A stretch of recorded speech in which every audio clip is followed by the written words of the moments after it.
Amigos do Saúde Digital, deixa eu contar um negócio aqui para vocês. Imaginem aqui o nosso cenário atual. Recentemente gravei ali no YouTube e aqui no podcast, eu acho que é o episódio 249, verdade sobre a demografia médica, né? Atualmente temos mais de 30 mil médicos sendo formados por ano. Com tendência de crescimento e nos próximos 10 anos, esse número pode subir para 45 mil médicos por ano. Geralmente, na grande maioria dos casos, o primeiro lugar de trabalho de um médico formado é num plantão, é numa emergência. E muitas das vezes, esse é o trabalho mais difícil que tem, porque o paciente, você não sabe que tipo de paciente vai chegar e o nível de gravidade desse paciente. Ao mesmo tempo, do ponto de vista do paciente, quando você está numa urgência e numa emergência, muitas das vezes você não tem como escolher para onde você vai. Dependendo da urgência e emergência, o sistema de saúde vai te levar para essa urgência. Então, você vai encontrar ali um médico que, se for inexperiente, isso pode ter um impacto muito grande na sua saúde, no seu cuidado. E eu estou aqui trazendo uma amiga, que é a CEO, que é a fundadora da Escola de Emergência, para bater esse papo com a gente. Ela criou uma escola para tratar assuntos de emergência e capacitar esse médico e entregar para esse médico um pouco até onde a faculdade não consegue ir. Estou aqui com a Clara, muito prazer em te receber aqui, obrigado pelo seu tempo. Muito prazer pelo convite, Lorenzo, a gente fica muito feliz, acompanho o seu trabalho há muito tempo, gosto muito do seu podcast, aprendo muito, né, me inspiro. E eu sou Clara Carvalho, sou médica emergencista, me formei no HC FMUSP, na Faculdade de Medicina da USP, em São Paulo. Né? Na verdade, eu sou da Bahia, sou baiana, então fiz faculdade aqui em Salvador. E na época ali do 6º ano, comecei nessa época da escolha da residência, a me apaixonar cada vez mais pela emergência. E eu nunca soube que era um caminho, né, que eu poderia seguir como especialidade, como algo que eu pudesse fazer ao longo da minha vida inteira. Sempre tive a visão de que o pronto-socorro era um local de passagem, né? Em que a gente trabalhava ali enquanto estava fazendo a formação, ou, como tinha referências aqui, alguns médicos que gostam do contexto da emergência, tinham suas formações e faziam um plantão ali no pronto-socorro para se manter sempre ativo. Mas aí, no 6º ano, eu tive a sorte de estar perto de professores, mentores, né? Que trouxeram um pouco da emergência pré-hospitalar para o Brasil. E eles abriram meus olhos e me mostraram que, na verdade, a emergência no Brasil era uma especialidade há pouco tempo, né? Em 2015 para 2016, que o CFM realmente reconheceu a emergência como especialidade médica no Brasil, mas que nos Estados Unidos, Europa, Canadá, Nova Zelândia, é uma especialidade que é reconhecida há mais de 50 anos e uma das especialidades mais bem pagas e que tem mais satisfação profissional. E sabe quando sua cabeça dá aquela mexida, né? E eu falei, nossa, como é que pode? É assim lá fora e aqui dentro ninguém nem fala disso.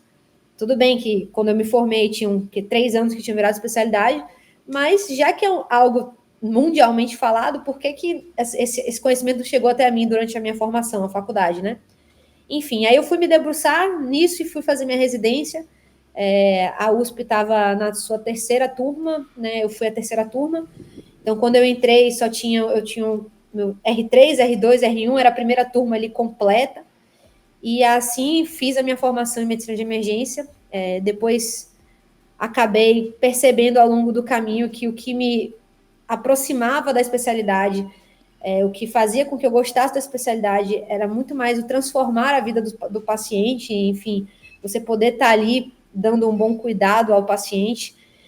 E eu percebi que eu só conseguiria fazer isso em grande escala através do ensino. Então, comecei a ensinar durante o meu R1, já comecei a dar aula de medicina de emergência em algumas empresas, e daí percebi que tinha um gap, tinha um espaço para a gente fazer algo maior, algo mais focado apenas para emergência, e foi assim que a gente criou, né, hoje que é o meu sonho, né? Eu falo que, claro, é meu trabalho, mas é muito mais meu sonho. Eu ainda tenho o meu negócio, a escola de emergência, como um grande sonho, que é o Grupo Mover, que é a minha empresa, que nós somos uma edutech e a gente trabalha com ensino em medicina de emergência, né?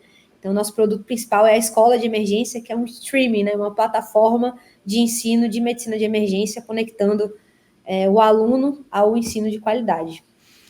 Sensacional e incrível como, né, que a gente, aqui no Brasil, a gente tem isso um pouco distorcido, né? E como eu falei no começo, a emergência acaba sendo o primeiro posto de trabalho do médico, ou seja, onde os médicos menos experientes ou mais inexperientes vão trabalhar primeiro, e é onde você não escolhe. Quando você está numa situação de urgência e emergência, muitas das vezes você não tem escolha, vão te levar para aquele local.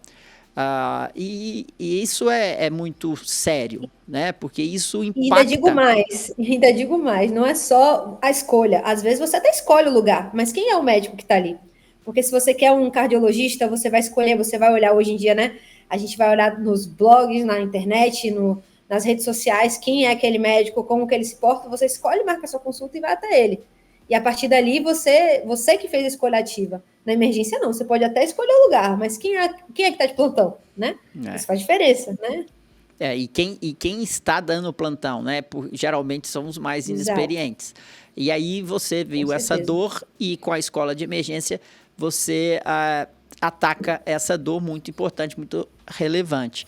E como que foi criada? Você juntou-se a amigos, a outros médicos? Conta um pouquinho desse momento de fundação. A história de fundação da gente é bem legal, né? Eu acho que histórias são boas porque elas incentivam outras pessoas, né?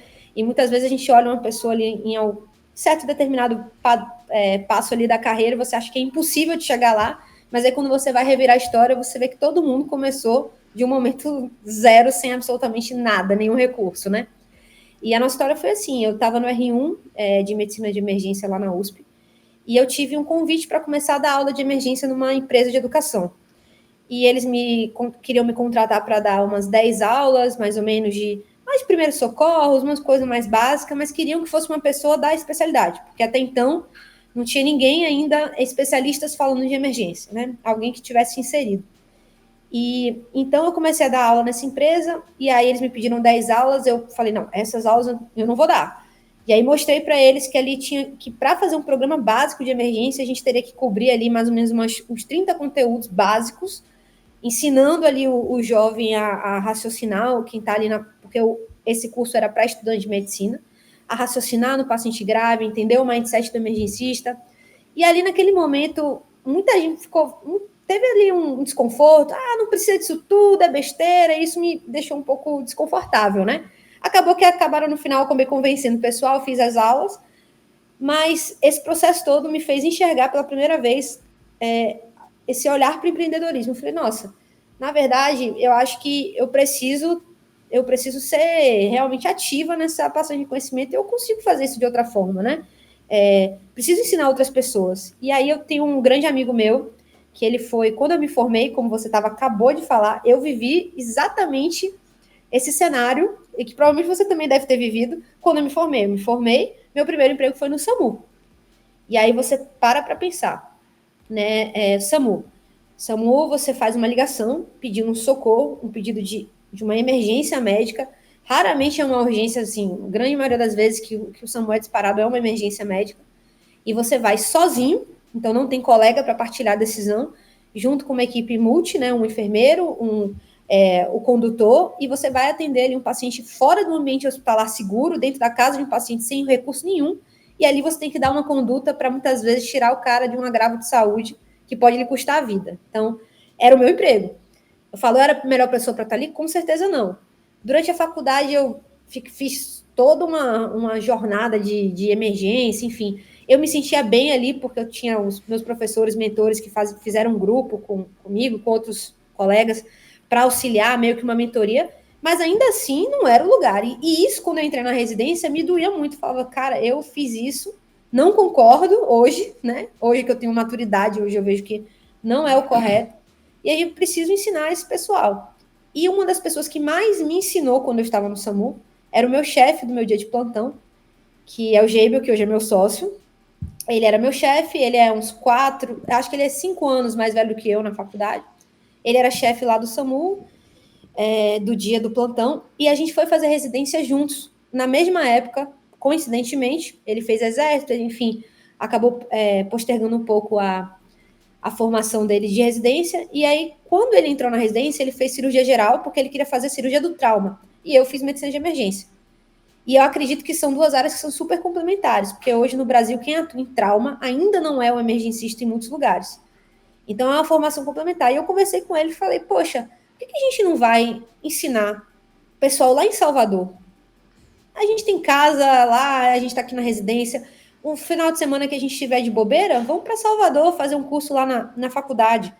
E aí a gente conversou com o reitor da federal daqui, da época, ele gostava muito de Geibel, né, do meu sócio, ele tinha sido professor também da UFBA, enfim, de emergência, e aí a gente fez uma doação para a faculdade, montamos um laboratório lá, em contrapartida, uma vez a cada X tempo, a gente fazia um curso, e assim começou a escola, na verdade, o Grupo Mover, né, que hoje é a escola de emergência. E a gente vinha, daí veio a pandemia, né? Então, isso foi em 2019. Foi em 2019.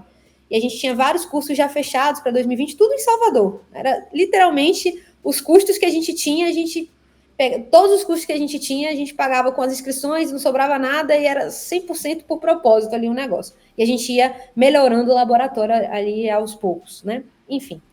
E aí veio a pandemia, e na pandemia a gente já estava muito imerso no processo, já tinha uns 8 meses que a gente estava trabalhando nisso, gostando muito do que a gente estava fazendo.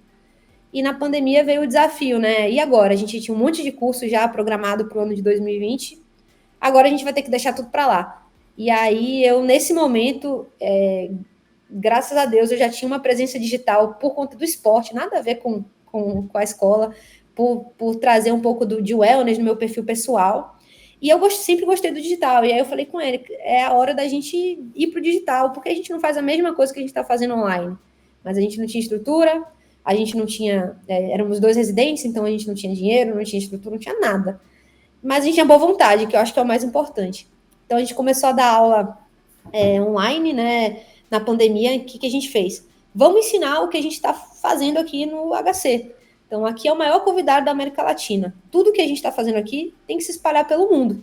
Porque naquela época dava um pouco de angústia, assim, sabe? A gente recebia mensagem do pessoal no norte do Brasil, no Nordeste, interior de São Paulo, falando sobre as condições, as coisas que estavam acontecendo lá, e a gente tinha o conhecimento para passar. Então, a gente começou a dar aula gratuita no Zoom, né? No Zoom, Google Meet, enfim, o que desse para fazer, a gente fazia. E quando a gente viu, a gente tinha uma base enorme de alunos acompanhando a gente, mais de 2.000 pessoas acompanhando nossas aulas. E aí o ponto crítico, assim, quando que vocês resolveram que isso seria realmente iria para frente, seria uma empresa mesmo, né?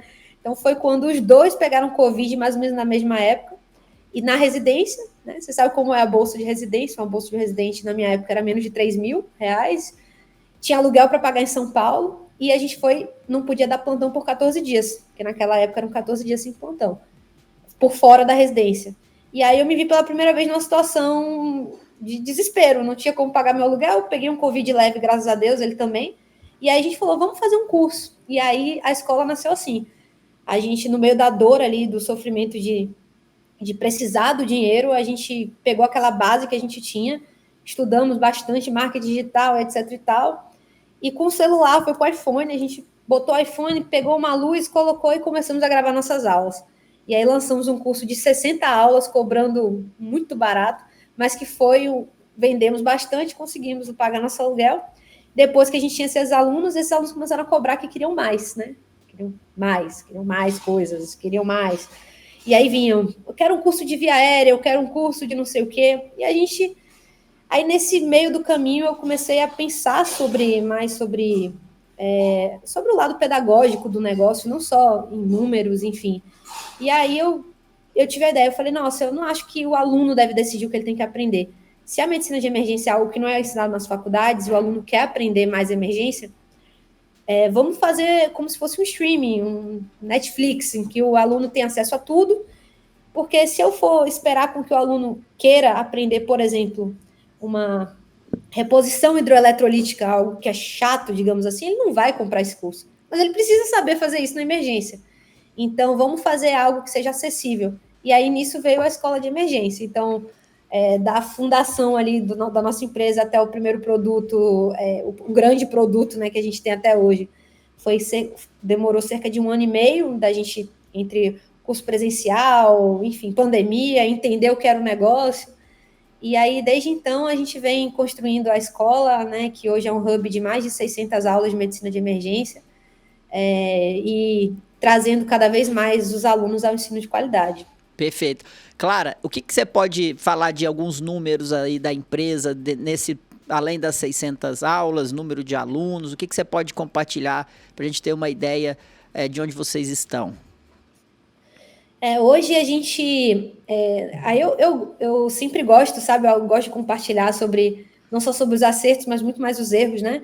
Então, a gente começou 100% de maneira orgânica, né? Então, captando essa audiência de maneira orgânica, com o nosso jeito de dar aula, que nós somos bem. Nós não somos formais, nós somos bem tranquilos, a gente usa a mesma linguagem do nosso aluno, que é ali o médico, que está dentro da jornada. Na verdade, no início era o estudante e o médico ali recém-formado. Hoje, né, a gente já tem bastante aluno, enfim, especialistas que dão plantão e que querem estar se atualizando com a gente. Mas a gente começou fazendo 100% ali no orgânico, no B2C orgânico, total. E aos pouquinhos a gente foi entendendo o que seria um negócio, que a gente precisaria, né, crescer nossa base, enfim. Hoje a gente está com cerca de 4.000 e poucos alunos ativos na plataforma. Hoje a gente tem um curso anual, né? Então o aluno assina a escola de emergência e ele tem acesso por 1 ano a todos os conteúdos que tem lá dentro e o que a gente for lançando, né? A gente lança conteúdos novos todos os meses, mas o nosso desafio maior agora para conseguir chegar em mais lugares é tentar povoar ali, entrar nas faculdades, entrar para o negócio B2B, para entrar na indústria, empresas, para que a gente consiga, né, levar nossa mensagem cada vez mais longe para mais pessoas, né? Financiar, né? É uma maneira de você Exato. entregar um conteúdo super importante para o aluno e fazer chegar isso mais rápido no médico que está de plantão, não só o recém-formado, mas aquele médico que lida com emergência e urgência. Um grande desafio, eu creio, é engajar esse seu assinante a consumir cada vez mais, né? Como você mesmo disse, existem alguns assuntos que são chatos, que são assuntos que dão mais trabalho, que gastam energia. Então, não quero muito ver esse assunto. Eu quero ficar aqui naquilo que eu gosto mais, né? Mas é importante ele passar Sim. por isso. Como que você lida assim com esse desafio? Esse é um grande desafio. Como a gente começou de forma, né, assim, no início não, até muito pouco tempo atrás, a gente fazia de tudo, né? Então, nosso time está crescendo bem aos poucos, né? Então, essas aulas, a gente construiu as aulas da seguinte forma: a gente iniciou o processo do zero, fazendo estudo ativo, que eu acho que é uma forma da gente conseguir trazer o aluno para dentro da realidade. Então, assim, lá no início, a escola de emergência ela começou com casos clínicos. Então, que a gente sempre fez? A gente tinha 2 cenários: o Hospital Trincheiras e a UPA Palestina. Brincadeiras totais, assim. E aí a gente descrevia uma historinha, o aluno recebia um caderno toda semana com uma história que se passava ou na UPA ou no hospital. Qual é a lógica? No hospital, ele tinha recurso, na UPA ele não tinha. Porque a realidade do Brasil é onde você vai trabalhar. Tem um lugar que você vai ter recurso, tem um lugar que você não vai ter. O que você vai fazer, né? Então, não adianta eu vir para você falar que a evidência nível A é você fazer tal coisa, mas você não tem, e aí? Vai resolver como, né? Enfim. E a gente inseriu o aluno naquele cenário com situações que sempre geravam ali uma adrenalina e com uma lista de perguntas, uma série de perguntas para ele responder. Então, nisso, eu engajava o aluno ele entender a importância daquele tema. Então, é muito fácil eu falar sobre intubação, ele vai se animar. mas quando eu preciso falar, como eu falei, de um assunto mais chatinho, eu trazia num contexto que é um contexto da realidade do dia a dia. Então a gente começou fazendo dessa forma, eram casos clínicos, não é um módulo que hoje na escola chama caso do PS, que eram casos que a pessoa ia fazendo um estudo ativo. Com o tempo, quando a gente foi crescendo e criando mais professores, a gente precisava também das aulas mais formais, as aulas comuns, né? Como a gente não éramos só 2 para gravar, então a gente gravava no formato de podcast. Então, o aluno recebia o caso e a gente discutia o caso com ele, ao invés de dar uma aula teórica. E aí, quando a gente foi crescendo, a gente foi... Porque muitas vezes o aluno vai vir um caso no pronto-socorro e ele quer ver uma aula ali rapidinha de 20 minutos sobre aquele tema. Então, para abraçar todos os cenários, a gente começou a dar essas aulas de forma mais formal. E aí a gente tem esses dois mundos, né? Que até o início do ano, era algo que era interessante, mas eu entendi que eu precisava, justamente para conseguir engajar mais o aluno, melhorar nossa plataforma com tecnologia. Porque para eu engajar esse aluno hoje é muito difícil você competir com o Instagram, competir com o YouTube, com o TikTok, com rede social, é muito difícil você competir, tirar o aluno dali e trazer ele para dentro de um local virtual de aprendizado técnico, né? E aí a gente agora vai transformar nossa plataforma, a gente está começando a transformar ela para ser uma plataforma mais gamificada, que traga não só questões, enfim, coisas básicas, mas também uma forma de eu engajar o aluno no tema. Então, uma pontuação, a gente está estudando como a gente vai fazer isso, trilhas de conhecimento, mas eu acho que para a gente, como educador, né, eu acabei fazendo um fellow de educação e medicina de emergência nos Estados Unidos, e eu aprendi muito que hoje o adulto, né, andragogia, você vai ensinar adulto, é um grande desafio. Não é apenas eu ter um streaming cheio de aula, não vai adiantar, 1 hora esse cara vai sair, ele vai procurar outra coisa. E, ao mesmo tempo, também as indústrias, as faculdades, elas querem soluções que venham com coisas diferentes para que ela consiga também atrair o aluno, que o aluno se engaje, enfim. É um grande desafio. Exatamente. Você disse aí no começo, lá do seu preceptor, que se tornou um sócio, né? Que te ajudava através de grupos. Creio eu que eram grupos de WhatsApp. Eu vejo que tem muito isso no Brasil, né? Assim, o médico ali na ponta, ele pede uma dica rápida ali no momento ali no momento da beira do leito, vamos dizer assim. O que eu faço? O que você faz isso? Esses grupos, eles existem dentro da escola de medicina? Você proporciona isso para os seus alunos? Então, lá, esse grupo que eu tinha, né, com meus chefes, na verdade eram chefes da faculdade, os chefes do SAMU, né? Isso. Que eles chamavam, né, a brincadeira era assim, os novinhos. Então, qual que é a ideia? Vamos criar os novinhos. Pegava os mais novinhos, botavam no grupo e fazia um ambiente seguro. Você não tem que ter dúvida. Tá com dúvida? É uma vida. Pergunta. Então, era essa a lógica. Então, era algo controlado, né? Então, ali a gente mandava um caso clínico, um eletro, uma dúvida, enfim. Funcionou demais, eu amei esse cuidado, esse apoio, e eu acredito muito nesse tipo de negócio, né? Hoje na escola, a gente até tentou fazer isso uma vez, mas as coisas saíam um pouco de proporção. Eu acho que para você conseguir fazer isso, respeitando todo o sigilo, você tem que ter muito cuidado. Então, hoje eu acho que você tem que ter uma plataforma ali de mais algo de teleconsulta, né? Algo mais nesse formato para você conseguir fazer.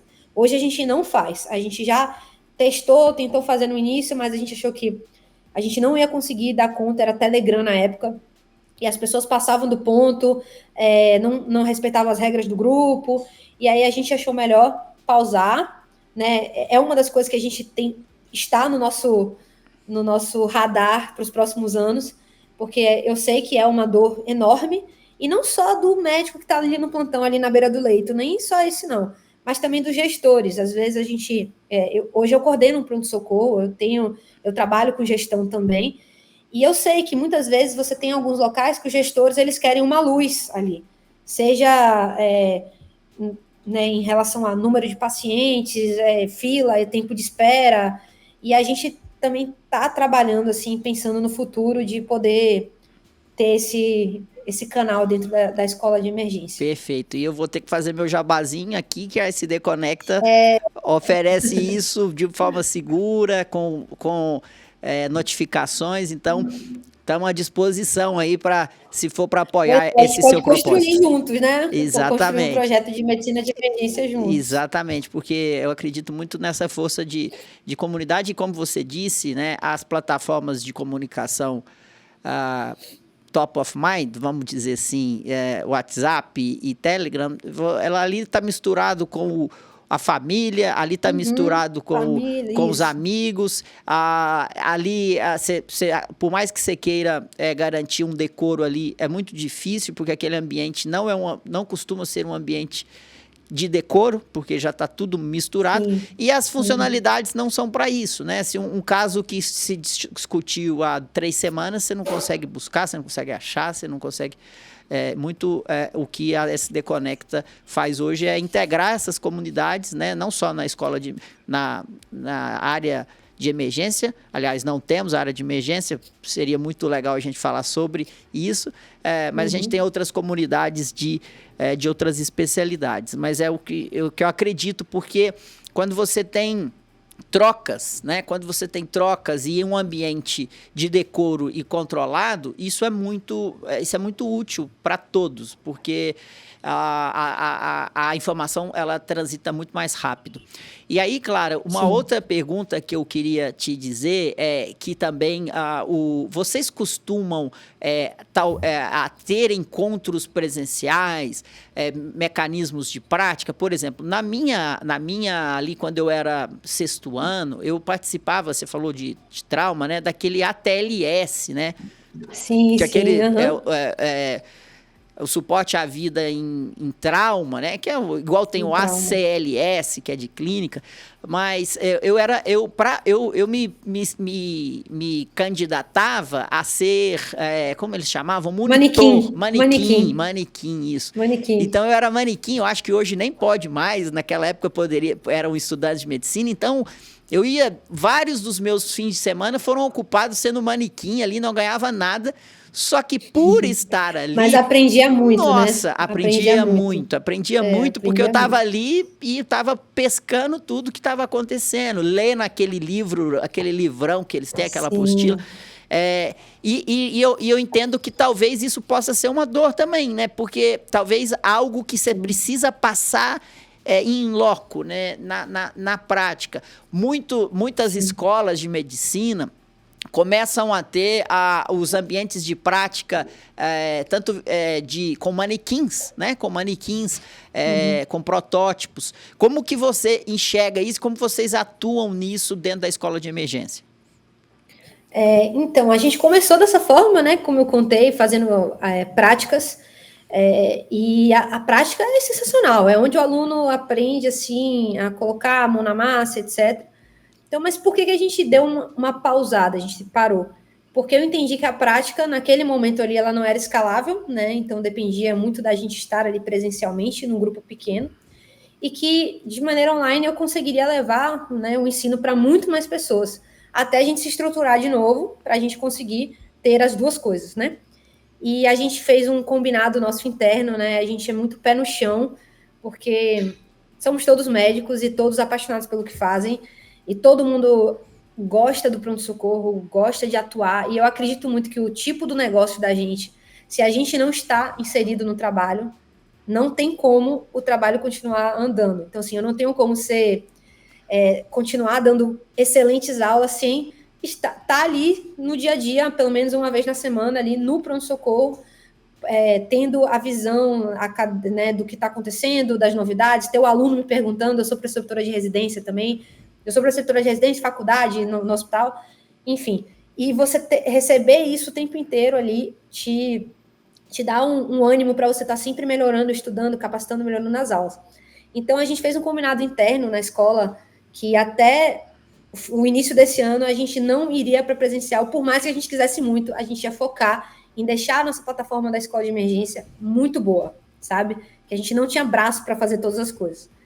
E aí, a partir de agora, 2024, a gente vai voltar a fazer os presenciais, porque é necessário, por vários motivos. Desde desse fato de que a prática é uma complementação do ensino teórico.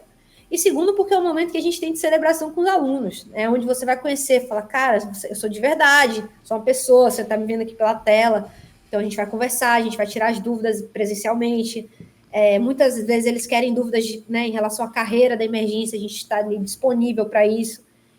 E eu sou apaixonada pela prática, eu dou muita aula, assim, em congresso, todo mês praticamente eu estou viajando para algum lugar, dando aula em algum lugar, o meu maior sonho era poder fazer isso de novo internamente, né, dentro do nosso negócio, e a gente vai voltar a fazer isso esse ano, provavelmente no final do ano. A gente vai fazer um evento legal, assim, ao invés de fazer um evento pequeno, fazer um evento bacana, grande, enfim. Sensacional. E eu acredito muito nisso que você falou, assim, de que... E, Clara, eu vejo com muito, assim, eu também te sigo nas suas redes há muito tempo. Eu acho que você me encanta muito o seu propósito e a excelência que você entrega o seu trabalho. E eu acho que você tem algumas características que elas são exemplares da nova geração, né? Você investe muito na excelência, você tem um propósito e você se comunica muito bem com a sua rede usando os recursos que estão disponíveis hoje, principalmente as redes sociais, né? E na sua fala lá do início que a gente conversava, você disse, a gente eu já tinha a minha rede e tal. E eu queria um pouco dessa sua percepção, porque nessa sua resposta agora, você deu para mim mais um indicador de excelência. Você não consegue abraçar o físico, né, a prática e a teoria. Então, agora você vai focar na teoria e, assim que possível, você vai para a prática. Mas não dá... Quem abraça muitos, aperta pouco, né? Então, você abraçou um só, vai dominar esse, depois você vai para a prática. E você, eu te sigo nas suas redes sociais, você demonstra muito isso. Você você é atleta, você pratica atividade física. Eu queria que você contasse um pouquinho dessa sua visão de comunicação usando as redes sociais para o médico. Qual que é a sua impressão sobre isso? Primeiro agradeço, Lorena, por ser um seguidor fiel. Muito obrigada. Eu acredito muito no poder das redes sociais. Eu acho que o médico que não investe nisso não tem noção de quanto ele está perdendo ao longo da jornada, né? E, para mim, foi uma coisa muito natural. Eu tive um pouco de... Eu falo que, em algum certo dado momento, é sorte, sim, de falar de assuntos. Eu estava num momento em que a rede social não era lá essas coisas, então eu comecei a trazer meu lifestyle no Instagram. Eu estava na faculdade de medicina, tem mais de 10 anos isso. E o que eu fazia? Eu não fazia nada demais. Eu só mostrava o que eu acredito. Então, durante a faculdade, eu sempre fui atleta, né? Hoje, na verdade, agora eu não faço nada, porque eu estou no 6º mês de gestação, então agora eu só faço minhas corridinhas, musculação. Mas até o início do ano, eu sou atleta de triatlon, né? Hoje em dia. Mas já fui atleta de tênis, enfim, já foquei por uns tempos na parte da corrida. E eu sempre trouxe esse meu lado esse lado meu individual para a minha rede social, mostrando que ser médico não é você se desvencilhar do seu eu interior, das coisas que são importantes para você. Então, lá atrás, desde a faculdade de medicina, eu mostrava ali a minha prática do exercício físico junto com a faculdade, sem deixar a régua baixar. Então, tinha-se essa visão de que o aluno que não segue aquele script ali de ser aquele aluno enquadrado, ele não vai ter sucesso profissional na sua carreira, né? E eu sempre achei isso péssimo. O que eu faço não tem a ver com as minhas notas ou com os meus sucessos, enfim, paralelo. E aí, no 6º ano, quando eu estava na faculdade de medicina, eu decidi fazer emergência. Eu falei com os meus professores todos, eu só quero fazer na USP, em São Paulo. Eu queria fazer na USP ou no Einstein, eram as duas minhas opções que eu queria, por motivos pessoais, né? Enfim. E aí eu ouvi de 2 professores que você não vai passar, Clara. Se você tivesse feito isso e aquilo. E aí eu sou muito tranquila, assim, sou alto astral, baiana, alto astral. Então, eu só ouvi calada, fiquei super chateada, super triste com o comentário. Mas, assim, aquela pessoa não me conhecia, não sabia nada da minha jornada, do que eu tinha feito de currículo. Era só a visão, né? Era só um Preconceituosa. preconceito, né? Preconceituosa de que o atleta, ele é uma pessoa desleixada, talvez, não sei, enfim. Mas eu fiquei quieta, enfim, fiz minha prova, passei de primeira, passei em todas que eu fiz, enfim, sem problema. E aí, o que eu percebi naquele momento? Que o aluno, ele tinha essa visão de que não seria possível chegar no nível de excelência se ele não deixasse a sua vida inteira passar. Claro que tem muitas coisas que a gente vai abdicar ao longo do processo, mas tem coisas que são inegociáveis. Então, seu cuidado com sua saúde, com seu corpo, com sua saúde mental, isso é inegociável, senão você não vai para frente, né? E eu comecei a comunicar isso desde novinho, de muito novinha. Eu devia ter uns 20 e poucos, 22 anos, quando eu comecei a comunicar, mas de maneira orgânica, mostrando o meu dia a dia, o que eu penso, o que eu acredito que seja uma medicina de qualidade, enfim, a importância de você ter um propósito, que isso vai te levar na sua carreira. Então, lá quando eu comecei a dar aula no R1, meus colegas falavam que eu era maluca. Eu falei, você não tem o que fazer, não? Já tem tanta coisa para fazer, mas em contrapartida eu pensava, eu estou ensinando pessoas e quando eu estou produzindo uma aula, eu sou obrigada a estudar. Então, eu assino um contrato que me obriga a estudar coisas que eu preciso estudar no R1. Eu estou ganhando dinheiro para estudar. E assim, e essa visão eu sempre passei nas redes, assim, eu falava para todo mundo, falava, gente, isso aqui é legal, ó, isso aqui é uma fonte de renda, ao invés de dar plantão, que eu já dou muito plantão na residência, eu estou dando aula, estou estudando, estou ganhando para estudar. E aí isso foi criando um vínculo, né, das pessoas comigo, por elas me verem não como ali como uma pessoa distante, mas uma pessoa próxima. Então, respondendo perguntas, respondendo coisas, enfim. E nisso eu fui criando uma intimidade com a minha audiência, que isso que eu acho que é o mais importante. Então, para o médico, ele tem que ter intimidade com a audiência. Você não tem que ser estrela, você tem que ser igual para igual, que é isso que vai trazer com que as pessoas venham cada vez mais, acreditem no que você fala, e que seus negócios em paralelo, né, despontem. Eu não tenho dúvidas que a escola, no início, hoje não depende de mim mais, graças a Deus, mas até um dado momento, eu era muito importante para que a escola, que as pessoas associavam a escola a minha figura, a Clara, não é a escola é da Clara, pô, da Clara, meu apelido é 1000 volts, não é da 1000 volts, é dela, tal. E isso foi muito importante para mim, então eu incentivo muito hoje os meus alunos, todo mundo, e mostro para eles que assim, tá vendo? Você não é um blogueirinho, não tem nada a ver, assim, não precisa olhar difamando. Não, você comunica em redes sociais e tá tudo bem. Se você fizer isso de maneira responsável, isso só vai lhe fazer colher bons frutos, né? Clara, isso me faz lembrar aqui quando você conta aqui desse preconceito de algum professor, me faz lembrar recentemente dando uma aula para os meus alunos lá na Mandic, refletindo com eles sobre a escolha da especialidade médica. E recentemente eu trouxe um caso para eles de uma namorada de um grande amigo meu que me procurou para ver se faria radiologia ou não, porque estava com medo da inteligência artificial. Aí eu falei, não, isso é um assunto muito sério, vamos marcar uma reunião online, porque não moramos na mesma cidade, foi online. E aí eu falei assim, qual que é o seu problema? Eu tô com medo da inteligência artificial. Aí eu falei assim, mas é só isso? Não, tem outra coisa, é que radiologia não é minha primeira opção, é minha segunda opção. Aí eu falei assim, então, o seu problema não é a inteligência artificial, o seu problema é a segunda opção.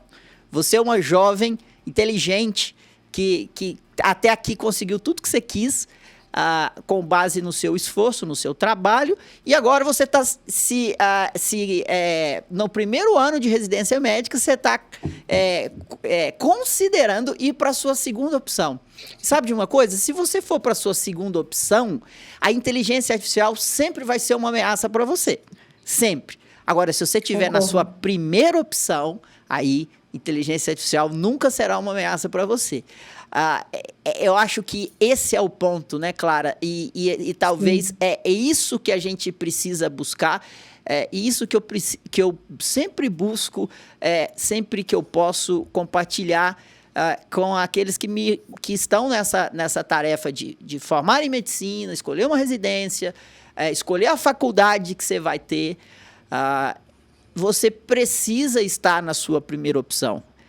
Não se Com contente certeza. com a segunda opção, porque com a segunda opção você é sim uma presa fácil, você está vulnerável pela inteligência artificial. Mas se você está na sua primeira opção, aí não tem nada que possa. Vai ser difícil, não tem Pois atalhos, é. mas chega. O que você acha, Clara?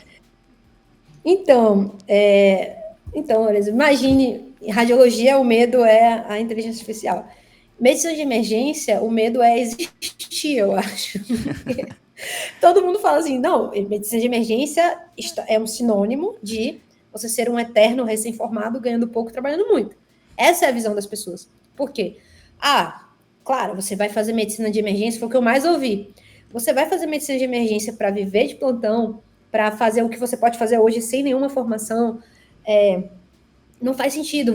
Será que você não quer ter filho? Era a primeira coisa que eu me perguntava. Você não quer. Você tem vontade de casar, ter filho, ter uma família e ter a medicina em paralelo? Você não vai conseguir. E eu sempre fui, graças a Deus, assim, acho que coisa de criação, eu sempre fui muito independente em relação a isso. Então, eu acreditava muito no que eu estava fazendo e eu pensava o contrário. Eu falava, olha, eu amo o que eu faço. Eu vejo sentido no que eu faço. E existem muitos problemas no que eu quero fazer e que precisam ser solucionados. Então, provavelmente, você entrar num mercado que tem pouco médico fazendo, muito espaço, e você se destacar em currículo, em forma de se comunicar, certamente você vai ter ali uma carreira de destaque. E isso vai lhe proporcionar lugares que não tem nada a ver com isso que as pessoas estão falando, de um emprego de plantonista de recém-formado, enfim. Então eu pensava o contrário, tem muito espaço para quem quer fazer uma formação de qualidade. Desde a parte de gestão, na parte de ensino, na área acadêmica, na parte do empreendedorismo. E isso foi uma coisa que eu trouxe muito forte dentro de mim. Fazendo o que você ama fazer e pensando fora da caixa, também isso é importante. Não adianta você fazer o que ama, mas seguir a jornada de outras pessoas. Eu vou seguir. Eu lembro eu conversando com um chefe meu na residência quando eu estava no R3. E eu conversando com ele falava, professor, eu lhe admiro muito, mas a sua jornada eu nunca faria, porque não tem nada a ver comigo. Então, a jornada de estar dentro de um centro acadêmico e seguir até o final da vida não tem a ver comigo. Eu gosto de outras coisas. E ele me falando que isso que é o grande diferencial de um aluno durante a residência é ele não querer seguir o que ele está vendo ali do caminho mais óbvio. Mas às vezes existem caminhos que não são tão óbvios, mas que vão te levar em lugares que você vai ser mais feliz, né? E isso é importante, você sabe o que é importante para você, né? Quando eu voltei para Salvador, todo mundo perguntava, e aí, você vai ficar na área acadêmica, etc e tal, lá. Eu parei e falei, gente, acho que não vou. Você vai fazer o quê? Vai dar plantão? Eu falei, não sei, eu não sei o que eu vou fazer ainda. Mas eu vou descobrir ao longo do caminho, mas eu sei que a minha profissão principal será sempre ser cofundadora da escola de emergência. É isso que eu quero fazer da minha vida. Então, tudo que atrapalhe isso não vai ser uma opção. Então, se fazer uma carreira na universidade é algo que eu acho muito legal, porque a área acadêmica, mas se isso me distancia do que eu quero, do meu sonho, da minha escola, do meu propósito, da minha empresa, por mais que seja um caminho mais longo, que eu tenha que me dedicar mais, dar plantão noturno. Então, até antes de engravidar, eu estava dando plantão noturno, não sei o que, fazendo acontecendo pela escola. E você entender que esse é o caminho natural para que você lá na frente consiga viver do seu sonho, né? Enfim. Perfeito. E eu acho que eu concordo 100% com você. Eu acho que as segundas opções, elas sempre vão deixar aquela dúvida de, poxa, e se? O e se é a pior coisa da vida. E se eu tivesse seguido aquele outro caminho? E se eu tivesse feito o que eu amo, né? Exato. E eu acho que vivemos em tempos que a criatividade, o brilho nos olhos impera, né? Você precisa ter criatividade, brilho nos olhos, pensar fora da caixa. E quando você está na sua segunda opção, é muito difícil ter esse tipo de pensamento. Muito difícil. É muito difícil. Muito difícil. Então, muito difícil. Eu acho que... A frustração, né? Você fica mais frustrado e você vai continuando naquele ciclo vicioso, né? Da frustração, que é o que eu vejo na emergência, é o que mais tem na emergência. Então, são colegas que são de especialidades, que não queriam estar ali no pronto-socorro, estão por necessidade, porque, enfim, porque precisam daquele dinheiro extra. O pronto-socorro é um lugar muito É um lugar muito gostoso na medicina, porque ele abraça todo mundo, em qualquer momento que você tiver na sua profissão, né? Você precisou de um extra, tá lá, pega um plantão que resolve, né? Enfim. Mas aí você vê aqueles médicos que estão ali completamente frustrados, enrolados ali né, na parte financeira, na parte familiar. E quando você vai destrinchar ali, você conversa com a pessoa, na verdade é porque seguiu um caminho que não era dele, né? Era Perfeito. de outra pessoa e ele seguiu na boiada, né? Excelente, Clara. Obrigado. Fala aí suas redes aí para o pessoal te seguir, como eu te sigo. Deixa seu arroba aí. Como que é o arroba? O meu arroba é @Clara1000volts. Então, como eu falei, 1000volts é um apelido que ficou desde criança do tênis.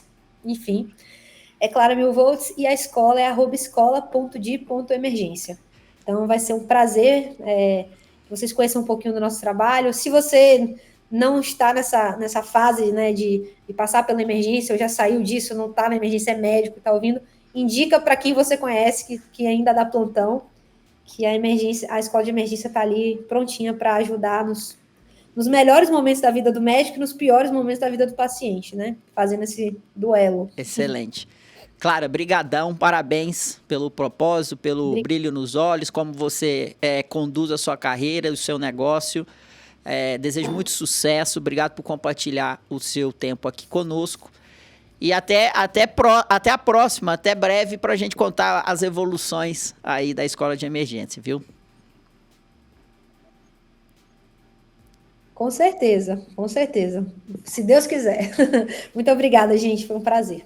Pessoal, obrigado pela sua audiência, como eu sempre digo, manda seu feedback lá no @LorenzoTomé, no LinkedIn, se gostou, não gostou. Manda um recadinho para mim, quem que você gostaria de ver aqui, qual seria o tema que te atrai e eu vou correr atrás para entregar isso para você. Você pode me ajudar muito, muito mesmo, se você avaliar estrelinhas aí no seu agregador de podcast, contar pra gente aí o que você achou, você avaliar o nosso podcast, isso fica para as outras pessoas, isso melhora o algoritmo e o nosso podcast é melhor distribuído. Também você pode nos ajudar seguindo o nosso canal, dando like no YouTube, compartilhando o podcast com as pessoas que você conhece, nos seus grupos de WhatsApp, isso ajuda muita gente. Obrigado pela sua audiência e até a semana que vem.